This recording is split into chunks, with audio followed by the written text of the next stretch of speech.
어제 뭐 보셨어요? 과욕으로 인해 한순간 대중의 신뢰를 잃은 사람들이 있습니다. 최근 온오프라인을 뜨겁게 달군 세 사람, 스티브 유, 홍진영, 설민석 씨. 잘못의 정도, 사회적 파장은 제각기 다르지만 가지고 있는 재능, 열정은 참으로 너무나 아까운 사람들이죠. 이 세 사람의 공통점이 있습니다. 이 사람들 덕에 먹고 사는 사람들이 많다는 거예요. 물론 스티브 유는 과거형이지만 내 몸이 내 몸이 아닌 사람들이죠. 스티브 유부터 살펴볼게요. 당시 소속사에 이 스티브 유 한 사람밖에 없었기 때문에 입대를 하면 다 밧줄이 끊기는 상황이었던 겁니다. 그래서 어리석게도 황금알을 낳는 거위의 배를 가릅니다. 매니저하고 또 가족들도 협조를 좀 했겠죠. 1997년에 가위라는 곡 하나로 단번에 스타가 되었고 음반 판매와 각종 행사, 방송 출연으로 2002년 입국이 거부됐을 때까지 5년 남짓 아마 돈을 쓸어 담았겠죠. 신체검사에서 사급 판정을 받아서 공익 근무 요원으로 근무 예정이었는데 대한민국 국적을 포기하면서 병역을 면제받습니다. 신체검사 결과가 연재로 나오리라고 예상을 하고 자진 입대하겠다고 호언장담한 것이 아니냐는 설이 있었는데요. 2019년 한 인터뷰를 통해서 자신은 절대 자진 입대한다고 말을 한 적이 없다고 하더라고요. 근데 저는 예능 프로그램에서 봤거든요. 뭐 입대하면 이렇게 저렇게 하겠다. 제가 헛것을 본 건가요? 2007년 MBC 황금어장 무릎팍 도사에서 가수 성시경 씨가 유승준 입국 금지는 지나치다라고 얘기해 논란이 재점화됐었죠. 워낙 첨예한 사안이기도 하고 당시 성시경 씨가 군필자가 아니어서 공감을 얻지 못했습니다. 세월이 흐르면서 반성의 여지, 개전의 정이 계속 보였다면 나라가 이렇게까지 입국을 막지는 않았을 것 같습니다. 그러나 중국에서 가수와 배우, 연예 활동을 활발히 했었고 2015년에 재외동포 F4 비자, 즉 영리 목적의 활동이 가능한 비자를 신청했으나 거부당합니다. 이후 항의하는 영상을 계속 찍고 있고 지금 욕을 해대고 있어요. 자기 편을 만들고 싶어하는 모양인데 언감생심 이미 막차 끊긴 지 오래입니다.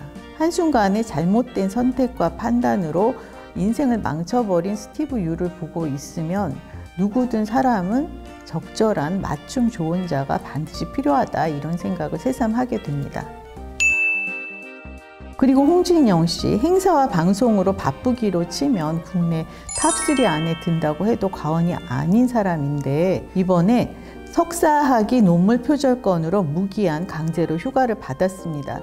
지난 11월 한 매체가 홍진영 씨의 논문이 카피킬러 검사 결과 74%의 표절률을 보인 사실을 보도했었죠.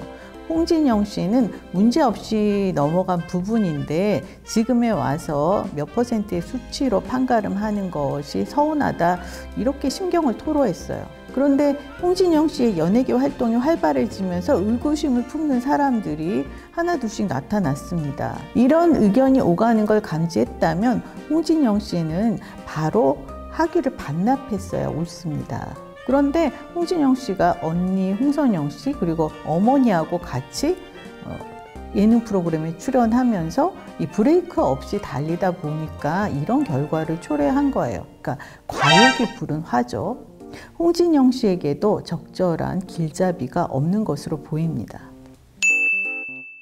그리고 설민석 씨, 이번 TVN 벌거벗은 세계사 속 오류로 신뢰도에 치명타를 입었습니다. 이전에 제가 설민석 씨의 TVN 책 읽어드립니다를 텔레비평에서 다룬 적이 있어요. 그날의 주제가 한국 역사 관련 서적이라면 또 모를까, 왜 문화사, 심리학, 경제 이런 다양한 분야의 강의를 설민석 씨가 다 맞느냐, 적절치 않다는 얘기, 그리고 또 무엇보다 이 프로그램 저 프로그램에서 한 얘기를 돌려막기 하듯이 계속 반복하는 것이 성의 없어 보인다 이런 얘기를 했었죠.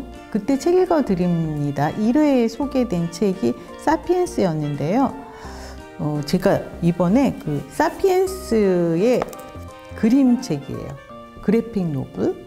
이거 보면 설민석 씨의 소개보다 사피엔스를 더 쉽게 이해할 수 있습니다.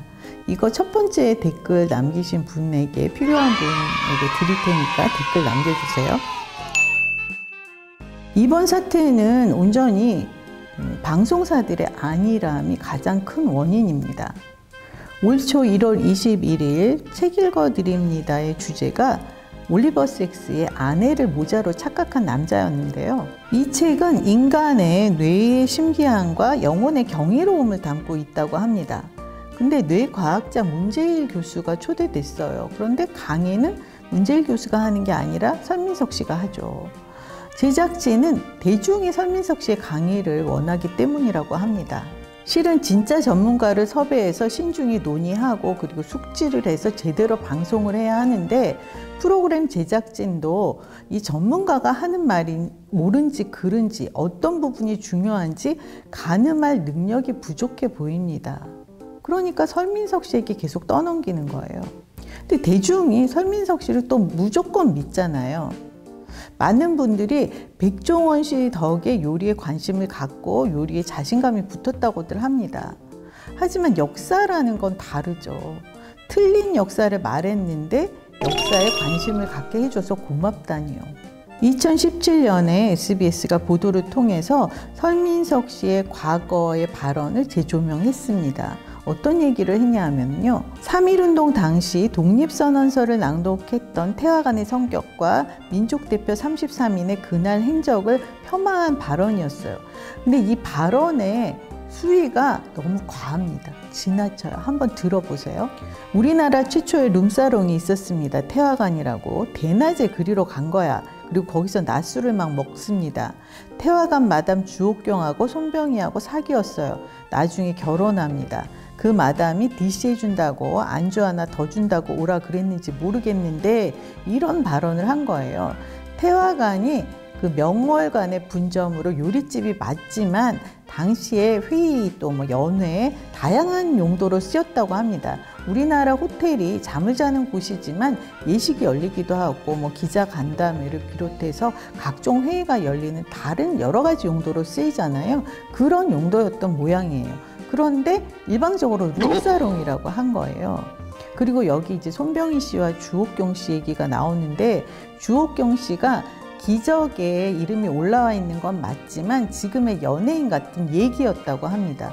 그런데 룸사롱 마담이라고 한 거니까 이거는 뭐 굉장한 명예훼손이죠. 물론 민족대표 33인 중에 나중에 변절한 사람들도 있습니다. 하지만 싸잡아서 룸사롱에서 낮술을 먹었다고 해서 되겠어요? 민족대표 후손들이 설민석 강사에게 소송을 제기했고 그리고 민족대표 후손들이 승소했습니다.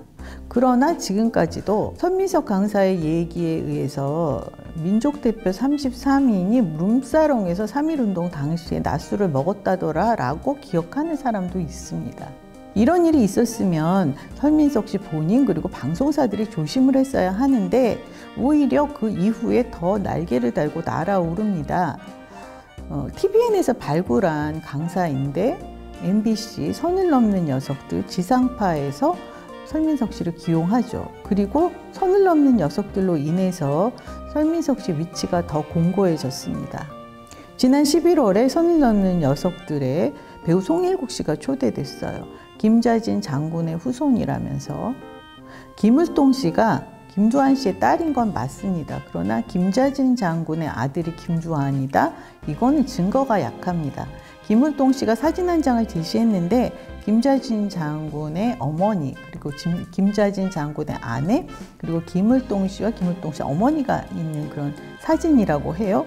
그런데 그 사진이 실제 김자진 장군과 무슨 연관이 있다는 걸 증명해 줄 수는 없잖아요. 알려줄 사람이 없으니까. 그러나 설민석 씨와 선을 넘는 녀석들로 인해서 많은 사람들이 송일국 씨가 김자진 장군의 후손이라고 확신하게 되죠. 홍진영 씨 때와는 다르게 설민석 씨의 논문 표절권, 논문 다 그렇게 쓰지 뭐 안 그런 사람 제대로 쓴 사람 있으면 나와보라고 해 이런 의견들도 많더라고요. 그런데 논문을 낼 때 인용 각주를 표기하지 않는 거 이게 남들이 다 한다고 해서 나도 해도 되는 일은 아니잖아요. 이번에 각 대학에서 그 카피킬러라는 거로 논문들 좀 싹 조사했으면 좋겠습니다. 그리고 조작 자료로 대학 입학한 인물들 또 그들의 부모들 싹 색출해냈으면 좋겠어요. 아주 피바람이 불었으면 좋겠습니다. 스티브 유, 홍진영, 설민석 씨 중에 누가 복귀할 수 있을까요? 설민석 씨가 가장 빨리 복귀하겠죠. 사과와 하차라는 영리한 선택을 했고, 그리고 무엇보다 여전히 설민석 씨가 밥줄인 사람들이 방송국 안에 존재하기 때문입니다. 그 사람들이 대체 인력을 손쉽게 찾아낸다면 또 얘기가 달라지겠지만, 사람이 선곡을 하면 부추기는 사람이 많아집니다. 옆에 자신의 이익을 쫓아서 자꾸 꼬드기게 되죠. 감언이설로. 그런데 섣부른 잘못된 판단의 결과는 오롯이 본인의 몫이라는 거, 이번 세 사람을 보면서 새삼 깨닫게 됩니다.